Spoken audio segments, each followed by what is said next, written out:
Hello दोस्तों, स्वागत है आप सभी का हमारे चैनल की एक बिल्कुल ही नई वीडियो के अंदर, जहां हम बात करने वाले हैं टनल मूवी के बारे में।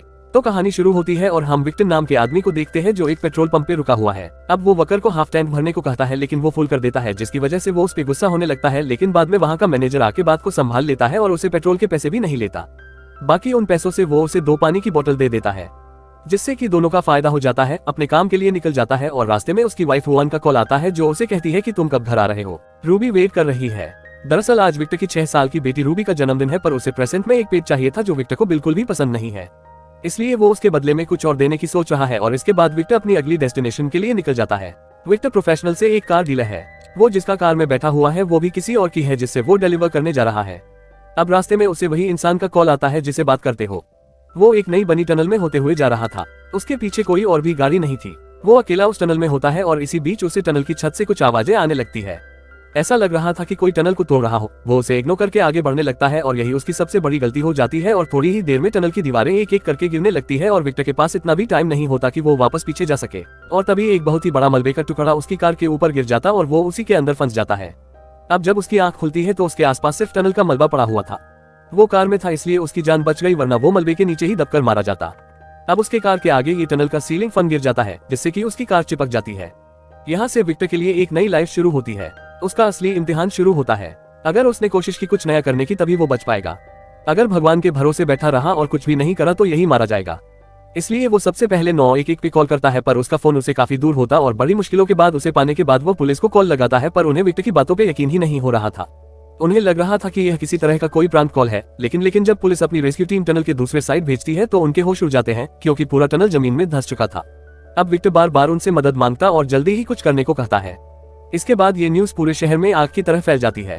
अब युआन, जो कि विक्टर की वाइफ है, जब वो टीवी खोलती है तो उससे भी ये न्यूज देखने को मिलती है। लेकिन जब उसे पता चलता है कि उसके अंदर उसका हस्बैंड विक्टर फंसा हुआ है तो वो बहुत ही ज्यादा घबरा जाती है। लेकिन अब जो करना है वो विक्टर को ही करना पड़ेगा और तभी वो बाहर निकल पाएगा। लेकिन जिस जगह पे वो फंसा हुआ है वहां से निकलने में तो कई दिन लग जाएंगे। तब तक क्या वो सर्वाइव कर पाएगा या नहीं, ये तो आगे पता चलेगा। और इसी बीच कई न्यूज रिपोर्टर विक्टर को कॉन्टैक्ट करने की कोशिश करते हैं, जिसमें से एक न्यूज चैनल वाले का कॉल उसे लग जाता है। वो विक्टर से पूछता है कि तुम्हारे पास कितना खाना है, कितना पानी है, क्या तुम हमें वहाँ का एक वीडियो सेंड कर सकते हो। वो उसकी लाइव रिकॉर्डिंग चला रहे थे अपने न्यूज चैनल पर और तभी वहाँ पर डैन नाम का रेस्क्यू ऑफिसर आ जाता है और वो न्यूज रिपोर्टर को डांटता है कि तुम लोग को जरा भी फिक्र नहीं है, अंदर वो किस हालत में फंसा हुआ है, उसे अगर कुछ हुआ तो उसकी जिम्मेदारी तुम्हारी होगी। तुम लोगों को सिर्फ अपनी टीआरपी की पड़ी है और वहाँ से उन्हें भगा देता है। अब टेंट के अंदर जाने के बाद डैन को विक्टर का कॉल आता है, जिसमें वो उसे गुस्से में कहता है कि तुम लोग कहाँ हो, मुझे बचाने क्यों नहीं आ रहे हो। अब उसे घबराहट में देखकर डैन पहले तो उसे शांत रहने को बोलता है और कहता है कि घबराओ मत, हम तुम्हें बचा लेंगे। तुम बस मेरे सवालों का जवाब दो। तुम इस समय के किस लोकेशन पे हो, यानी कि तुम टनल के कितने अंदर गए हो। विक्टर कहता है कि मैं टनल के बीच वाले हिस्से में लगभग फंसा हुआ हूँ। इसके बाद डैन पूछता है कि तुम्हारी फोन की कितनी बैटरी बची हुई है, तो वो कहता है कि 75%। ये सुन के डैन बोलता है कि अब हम तुम्हें दिन में 12 बजे कॉल करेंगे, बस उसके अलावा तुम्हें पूरे दिन अपने फोन को बंद करके रखना होगा। और हाँ, तुम्हारे पास जितना भी पीने का पानी है उसे कम से कम 7 दिन चलाना होगा। और मैंने सुना है कि तुम्हारे पास तुम्हारी बेटी का बर्थडे केक भी है, तो उसे खाके तुम थोड़ी दिन तक सर्वाइव कर सकोगे। और इसके बाद वो फोन रख देता है और विक्टर की बताई हुई लोकेशन पर एक मैप पे मार्क करता है। अब यहाँ डैन की बातों से पूरी तरह से साफ साफ पता चल रहा था कि विक्टर को वहाँ से निकालने में काफी समय लगने वाला है। वो इतनी आसानी से वहाँ से बाहर नहीं आने वाला है। और कुछ देर बाद विक्टर के पास उसकी वाइफ युआन का कॉल आता है। बात करते हुए रोने लगती है। युआन उसे बताती है कि उसने अपनी बेटी को अपनी मॉम के पास छोड़ दिया है।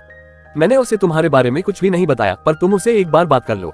अब विक्टर उसे बात करता है, जिसमें वो बहुत ही इमोशनल हो जाता है, पर युआन उसे हौसला देती है और कहती है कि तुम घबराओ मत, हम लोग तुम्हें बचा लेंगे, तुम बस डरना मत। अब विक्टर वहीं एक सीट पे सो जाता है, क्योंकि वो जितना ही लेगा डुलेगा उतने ही उसकी एनर्जी वेस्ट होगी और प्यास लगेगी। इधर दूसरी तरफ डैन और उसकी रेस्क्यू टीम विक्टर को निकालने का प्लान बनाने लगती है। वहाँ शहर के मिनिस्टर भी मौजूद होते हैं।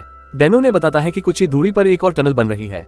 हमें वो टनल का काम बंद करना होगा, क्योंकि उसमें आए दिन कोई ना कोई ब्लास्ट होते रहते हैं, जिसकी वजह से ये टनल और ज्यादा खिसक सकती है और इसमें विक्टर की जान को भी खतरा हो सकता है। मिनिस्टर ये सुनकर फौरन उस टनल के काम को बंद करने का ऑर्डर दे देती है। अब डैन और उसकी टीम टनल के अंदर कुछ ड्रोन सेंड करते हैं ताकि उन्हें अंदर क्या हो रहा हो ये पता चल सके। लेकिन वो ड्रोन अंदर जाते ही लॉस्ट हो जाते हैं, जिसकी वजह से टनल में यूज किया हुआ आयरन रॉड और इन आयरन की वजह से उन ड्रोन के सिग्नल में रुकावट आ रही थी। अब उनके पास एक ही ऑप्शन बचता है कि वो खुद अंदर जाकर चेक करे कि अंदर क्या हालात है। इसलिए डैन और उसका एक साथ ही अंदर जाने का फैसला करते हैं। अंदर जाती उन्हें ढेर सारा मलबा दिखता है। डैन गाड़ी से उतरकर चेक करने लगता है और तभी उसका साथ ही हॉर्न बजाता है, जिसकी आवाज विक्टर भी सुन लेता है। वह फौरन डॉन को कॉल लगातार उन्हें बताता है कि मुझे आपकी आवाज आ रही है। अब ये देखकर डैन समझ जाता है कि जरूर विक्टर पास में ही है। अब इससे पहले कि वो कुछ और कर पाता तभी टनल दोबारा से खिसकने लगता है और डैन फौरन कार में बैठता है, पर तब तक देर हो चुकी थी। टनल पूरी तरह से ढहने लगता और वो लोग गाड़ी को जैसे तैसे करके भागते हुए बाहर आते हैं और जैसे भी करके खुद की जान बचाते हैं। टनल के गिरने से बाहर सभी लोग बहुत ही ज्यादा घबरा जाते हैं। उन्हें लगता है कि विक्टर तो अब नहीं बचेगा। अब यहाँ डैन को पता चल चुका था कि अंदर कितना ज्यादा खतरा है, इसलिए वो फौरन बाहर आकर विक्टर को कॉल लगाता है और पूछता है कि क्या वो सेफ है। अब हम विक्टर को देखते हैं जो पूरी तरह से धूल में दबा हुआ था, लेकिन उसकी किस्मत अच्छी थी कि वो अभी भी जिंदा था। लेकिन टनल अब और ज्यादा ब्लॉक हो चुकी थी, इसलिए उसे बाहर निकालना अब और ज्यादा मुश्किल होने वाला था। अब कुछ देर बाद उसकी बात यौन से होती है, जो अब टनल के बाहर ही खड़ी थी। फिर अभी जिंदा ये जानकर उसे राहत की सांस आती है। इसी दौरान वहाँ युआन मिनिस्टर से पूछती है कि उसके हस्बैंड को कब तक बाहर निकाला जा सकेगा, पर वो तो फोटो क्लिक करवाने में बिजी होती है और वो उसके सवाल का कोई भी जवाब नहीं देता है और चला जाता है वेल। अब इसी तरह से 3 दिन बीत जाते हैं और विक्टर अपनी बेटी के बर्थडे केक को खा के गुजारा कर रहा था। उसकी किस्मत अच्छी थी कि उस पेट्रोल पंप वाले ने उसे 2 बोतल पानी दे दिया था, जिसकी वजह से उसकी जान अभी तक बची हुई है। अब इसी बीच गाड़ी की बैक सीट पे एक उसे बैग मिलता है जिसके अंदर कुछ जरूरत के सामान थे, जैसे कि टॉर्च, शर्ट और कुछ फास्ट एड। उसे देख के उसे थोड़ी खुशी मिलती है क्योंकि ये सब उसके काम आने वाले थे, पर तभी उसे किसी की आवाज सुनाई देती। ये सुनकर वो बहुत ही ज्यादा डर जाता है, पर वो देखता है कि वहाँ पर एक डॉग है। ये देखकर उसे राहत मिलती है कि वो अकेला यहाँ पर नहीं है। अब वो उसे आवाज लगाता है, पर तभी उसे एक लड़की की आवाज सुनाई देती है और तभी वो बड़ी मुश्किलों से अपनी कार से निकलकर दूसरी सामने वाली कार में जाता है, जहाँ पर उसे एक नाम की लड़की मिलती है। वो बहुत ही बुरी तरह से अपनी कार में फंसी हुई थी, जो हिल तक नहीं पा रही थी। उसके पैर पर एक भारी पत्थर आकर गिर गया था। वो विक्टर को देखकर उसे पूछती है कि हमारे साथ ये क्या हो गया है, हम यहाँ से बच पाएंगे? तो वो कहता है कि हाँ जरूर, हमें बचाने के लिए पूरे शहर के लोग लगे हुए हैं, तुम जरूर बचोगी। ये सुनने के बाद वो उसे थोड़ा पानी मांगती है। अब यहाँ विक्टर के पास पहले ही इतना कम पानी था, अगर उसने लीजी को पानी दे दिया तो वो प्यासा ही मर जाएगा। लेकिन आज भी इस दुनिया में इंसानियत बची हुई है, भले ही थोड़ी सी क्यों ना हो। वो बिना कुछ सोचे समझे उसे पानी दे देता है, जिसके बाद लीजी कॉल करने को कहती है। वो अपनी मॉम को कॉल लगाती है और उनसे बोलती है कि मॉम, मैं टनल में फंस चुकी हूँ, लेकिन मैं अकेली नहीं हूँ, मेरे साथ एक आदमी है और वो आदमी कह रहा है कि हम कुछ ही दिनों में यहाँ से बाहर निकल जाएंगे। आप टेंशन मत लेना मॉम, मैं आपको बहुत ही मिस कर रही हूँ। और ये बोलते ही वो रोने लगती है। उसकी मॉम विक्टर से बात करती है और कहती है, इस मेरी बेटी का ख्याल रखना। विक्टर भी लीजी का ख्याल रखने का प्रॉमिस करता और कहता है कि आप टेंशन मत लेना, हम किसी तरह से बाहर जरूर आएंगे। अब इसके बाद लीजी उसे अपनी कार में जाने को कहती है क्योंकि वह थोड़ी देर सोना चाहती थी। विक्टर भी अपनी कार में जाकर सो जाता है, लेकिन जब उसकी आंख खोलती है तो वह देखता है कि लीजी के डॉग ने उसका सारा केक खा लिया है। अब ये देखकर वह बहुत ही गुस्से से पागल हो जाता है, पर वो कुछ नहीं कहता क्योंकि जैसे इंसान को बचने के लिए खाना चाहिए, वैसे ही सेम एक जानवर को भी जिंदा रहने के लिए कुछ न कुछ खाना चाहिए। ये सोचकर वो चुपचाप वहीं बैठ जाता है। वहीं युआन हर समय टनल के बाहर बैठी रहती है, इसी उम्मीद में कि शायद उसका हस्बैंड अभी बाहर आएगा। वहीं दूसरी तरफ टनल के अंदर लीजी विक्टर को अपने पास बुलाती है क्योंकि अब उसकी हालत पहले से ही ज्यादा खराब हो गई थी। उसे सांस लेने में दिक्कत हो रही थी, साथ में उसके पैर पे जो पत्थर गिरा था अब वो उसे तकलीफ दे रहा था। वो उसे पानी मांगती है, जिसे लेने विक्टर फौरन अपनी कार में जाता है, लेकिन जब तक वो वापस आता है तब तक लजी ने अपना दम तोड़ दिया था। वो उसे आवाज लगाता है, लेकिन वो उसका कोई भी जवाब नहीं देती और विक्टर समझ जाता है कि लीजी अब जिंदा नहीं है। उस पत्थर को बहुत ही मुश्किल से हटाने की कोशिश करता और देखता है कि एक सरिया लीजी के अंदर घुस चुका है, जिसकी वजह से उसकी जान चली गई। ये देखकर वो वही रोने लग जाता है। उसे भी अब लगने लग गया था कि लीजी की तरह वो भी यही मारा जाएगा। वो फौरन अपनी कार में जाके डैन को कॉल लगाता और उसे बताता है कि अब मेरे पास पानी नहीं है, ना ही खाने को केक है, मैं कैसे जिंदा रहूंगा? क्या तुम लोग मुझे सच में बचा पाओगे या नहीं? मुझे सच सच बता दो। डैन उसे कहता है कि हम तुम्हें जरूर बताएंगे और अब तुम्हें सर्वाइव करने के लिए खुद का यूरिन पीना पड़ेगा, तभी तुम सर्वाइव कर पाओगे। अब से पूछता है कि मुझे यहाँ से कब निकलोगे, तो उसे हौसला देते हुए कहता है कि बस थोड़ा समय और फिर तुम बाहर हो गए। इधर हम देखते हैं कि ड्रिलिंग का काम तेजी से हो रहा था। डेन और उसके लोग 2 साइड से ड्रिल कर रहे थे, एक तो वहां से जहां विक्टर ने खुद की लोकेशन बताई थी और दूसरी टनल की दूसरी एंट्रेंस पे। और इसी तरह से अब पूरे 23 दिन बीत जाते हैं। शहर में अब बर्फ गिरना चालू हो गई थी, जिस वजह से ड्रिलिंग का काम में देरी आ रही थी। दूसरी तरफ जो साइड वाली टनल का काम रोका गया था, वो कम भी अब काम चालू करने को कह रही थी। और इधर हम देखते हैं कि टनल के काम में एक आदमी की मौत हो जाती है, जिसकी खबर पूरे शहर में फैल गई थी और कुछ लोग कहने लगते हैं कि एक आदमी को बचाने के लिए कितने आदमियों को मारने दिया जाएगा। इधर विक्टर पूरी तरह से फ्रस्ट्रेट हो चुका था, इसलिए वह छोटी सी जगह से बाहर निकलने की कोशिश कर रहा था। और इधर हम देखते हैं कि ऊपर सभी लोग बहुत ही खुश होते हैं क्योंकि अब फाइनली उस टनल को ड्रिल कर लिया जाता है और सभी लोग बहुत खुश थे। अब विक्टर की जान बच जाएगी। अब डैन विक्टर को कॉल करता और पूछता है कि क्या तुम्हें कोई ड्रिल दिख रही है? तो विक्टर कहता है कि नहीं है। और तब जाकर इन्हें पता चलता है कि इन लोगों ने गलत जगह पर ड्रिल कर दिया है और इनकी पूरी मेहनत बर्बाद हो चुकी है। अब ये सुनकर विक्टर पूरी तरह से टूट जाता और उसे घबराहट के दौरे पड़ने लगते हैं।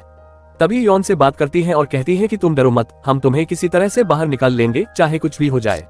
लेकिन विक्टर सच जानता था और यहाँ उसकी फोन की बैटरी भी खत्म हो चुकी थी और ये देखकर युआन का दिल पूरी तरह से टूट जाता है और वो वहीं जमीन पर गिर जाती है। अब थोड़े समय बाद सभी लोगों को लगने लगता है कि वो मर चुका है क्योंकि अब उसका फोन भी बंद आ रहा था। कुछ देर बाद टनल के साइड पे एक लेडी आती है। ये उसी वकर की माँ होती है जिसकी यहाँ कुछ दिन पहले मौत हो गई थी। वो युआन को देख के उसे बुरा भला कहने लगती है कि तुम्हारी वजह से मेरा बेटा मारा गया, तुम्हारा हस्बैंड मर चुका है, तुम ये मान क्यों नहीं लेती। युआन पहले से ही दुखी होती है और ये दुख उसे अंदर से और ज्यादा तोड़ देता है। लेकिन इसी दौरान वहाँ एक गवर्नमेंट ऑफिशियल आता है। वो उसे अपने साथ टेंट में ले जाता है जहाँ वो युआन को कुछ पेपर्स देता है। उसे साइन करना था ताकि साइड वाली टनल का काम शुरू कर सके। अब यहाँ अगर उसने साइन कर दिया तो विक्टर अगर जिंदा भी होगा तो मारा जाएगा, क्योंकि जो ब्लास्ट साइड वाली टनल में होंगे उसे विक्टर की टनल और ज्यादा टूटने लगेंगी, और अगर वो जिंदा भी हुआ तो वो उसमें दबकर मर जाएगा। और अब यहाँ हुआन को भी लगने लग गया था कि वो मर चुका है। वो नहीं चाहती थी कि उसकी वजह से अब किसी और की मौत हो, इसलिए उस पेपर पे साइन कर देती है। अब वो ये बात विक्टर को कॉल करके तो नहीं बता सकती थी, इसीलिए वो एक आखिरी उम्मीद के साथ एक रेडियो स्टेशन जाती है। विक्टर की कार में भी रेडियो था, क्या पता वो रेडियो से उसे सुन ले।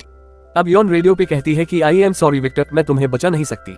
अगर तुम जिंदा हो तो खुद वहां से बाहर निकल जाओ, ये लोग तो मैं नहीं बचाने वाले हैं। और रेस्क्यू भी अब रोक दिया गया है। और अगले ही पल हमें विक्टर को दिखाया जाता है जो अभी भी जिंदा है। अपनी कार में रेडियो पर युआन की बातें सुन रहा था और उसे ये सुन के बहुत ही बुरा लगता है। वो युआन से कहता है कि मैं अभी भी जिंदा हूँ, मुझे ऐसे मत छोड़ कर जाओ। लेकिन अफसोस उसकी ये बातें कोई भी सुन नहीं सकता। इसके बाद युआन रोते हुए रेडियो स्टेशन से बाहर आती है। अब यहाँ विक्टर को खुद ही कुछ करना होगा अपनी जान बचाने के लिए, नहीं तो वो यही दफन हो जाएगा। और इधर हम ऊपर डेन को देखते हैं जो इतनी जल्दी हार मानने वालों में से नहीं था। वो ड्रिल मशीन की मदद से नीचे जाता है और उसके हाथ में एक रेडियो फ्रीक्वेंसी माइक्रोफोन था जिससे वो नीचे जाके विक्टर की फ्रीक्वेंसी को सुन सके, क्योंकि अगर उसे पता चला कि वो जिंदा है तो वो उसे किसी तरह से बचा लेंगे। वो एक आखिरी कोशिश करना चाहता था इधर नीचे। वहीं विक्टर अब छोटी सी जगह से बाहर निकलने की कोशिश करने लगता है, पर इसी बीच वहां पर ब्लास्ट होना शुरू हो जाते हैं जिससे डैन को ऊपर खींच लिया जाता है, पर इसी दौरान उसका माइक्रोफोन नीचे गिर जाता है। वहीं विक्टर ब्लास्ट से परेशान होकर कार का हॉर्न जोर जोर से बजाने लगता है। वो पूरी तरह से मलबे में दबता जा रहा था, लेकिन तभी यहाँ पर एक चमत्कार होता है जो माइक्रोफोन नीचे गिरा था। डैन हॉर्न की आवाज से अपने हेडफोन में उसे सुन लेता है और फिर क्या था, दोस्तों को फॉरेन साइड वाली टनल के ब्लास्ट को रोक देता है और सभी लोगों में एक उम्मीद और खुशी की लहर दौड़ पड़ती है कि डैन अभी भी जिंदा है। अब पूरे 35 दिन बीत चुके हैं और फाइनली रेस्क्यू टीम एंट्रेंस के जरिए विक्टर तक पहुंच जाती है और जहां वह उन्हें मिल जाता है। सभी लोग तुरंत ही बाहर लेकर आते हैं और साथ में वहां उस लड़की का डॉग भी जिंदा था और वो लोग उसे भी बचाकर बाहर लाते हैं। अब बाहर पूरे शहर की मीडिया खड़ी थी। विक्टर की एक झलक पाने के लिए विक्टर को देखकर युवाओं से गले से लगा लेती और रोने लगती है और उसे माफी मांगती है क्योंकि उसने उसे मरा हुआ मान लिया था। सारे मीडिया वाले विक्टर की एक झलक पाने के लिए लड़ रहे थे, पर यहाँ उसे सबसे पहले हॉस्पिटल की जरूरत थी और यहाँ फिर एक बार एंट्री होती है फोटो क्लिक करवाने वाले पॉलिटिशियन की। अब एक गवर्नमेंट ऑफिस चला के डेंजर कहता है कि विक्टर को थोड़ी देर रोकर रखो, एक मिनिस्टर आ रही है और विक्टर को उनके साथ ही लेके चलना ताकि पब्लिक को पता चल सके कि मिनिस्टर ही नीचे जाके विक्टर को बचाया है। ये सुनकर विक्टर डैन के कान में कुछ कहता है और सभी उसे पूछने लगते हैं विक्टर ने उसे क्या कहा। डैन कहता है कि उसने मुझसे ये कहा है कि तुम सभी कमीने हो और यहाँ से जितनी जल्दी हो सके निकल जाओ, और ये बात मिनिस्टर भी सुन लेती और वहाँ से निकल जाती है और इसके बाद उसे फॉरेन हॉस्पिटल लाया जाता है और कुछ इस तरह से उसकी जान बच जाती है। कुछ साल बाद वो अपनी वाइफ के साथ एक टनल से गुजरता है और उसे शुरुआत में तो डर लगता है, लेकिन युआन उसका हाथ पकड़ती है और वो दोनों मुस्कुराते हुए वहाँ से बाहर आ जाते हैं, जिसके साथ ये कहानी ये खत्म हो जाती है। आपको ये कहानी कैसी लगी कमेंट में जरूर बताएं। मिलते हैं एक और नए वीडियो में, तब तक के लिए बाय।